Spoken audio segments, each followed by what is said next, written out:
The COVID-19 pandemic has also tested the mental fortitude of many, highlighting the importance of mental health and its impact on our daily lives. This resonates within the Black community, where the discussion on mental health is growing. On the daily, we deal with the traumas of oppression, police brutality, and as of late, COVID-19. I spoke to members of the community to hear how they've been able to maintain their mental health during this trying time. Mental health in the Black community. Depression, postpartum depression, anxiety, those are some of the things that I've actually dealt with. Experts describe mental health as a state of well-being in which an individual realizes his or her abilities and can cope with the normal stresses of life. For Ieasha McNeal, sometimes those stresses can be daily tasks or abrupt changes in her schedule. When it became too overbearing, not getting out of bed, feeling like I'm failing even though I'm the most successful that I've been. That's the moment when McNeal says she decided to talk to someone. I felt like it was finally okay, it was normal to not be okay. Candace Johnson, a counselor in Harrisburg, says the stigma of mental health is starting to change in the Black community.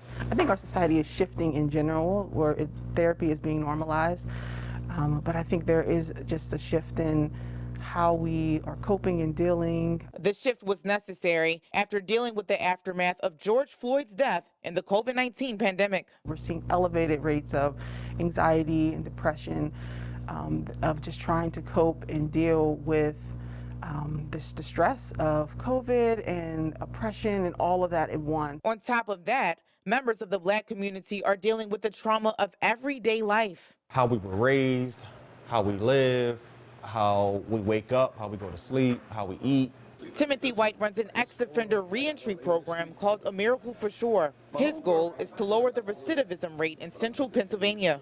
With his work, he sees the impact of trauma on the Black community daily. I've taken people to mental health evaluations. I've had people come to me for help, and I did not know how to help them or where to go. Studies show that Black adults are 20% more likely to experience mental health issues than the rest of the population. While Johnson says the population of Black therapists in Central PA is starting to grow, she says more work needs to be done to increase access to the Black community. She hopes we can continue these conversations of mental health so that we can continue to make strides in our everyday life.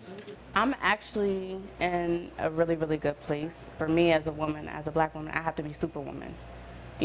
And so it's like, wow, some days I don't want to, I still have to. I just count myself blessed to be one of the few that can manage my mental health on the good days. And just like Timothy White, we can only take it one day at a time. If you're dealing with any mental health issues, do not be afraid to talk to someone.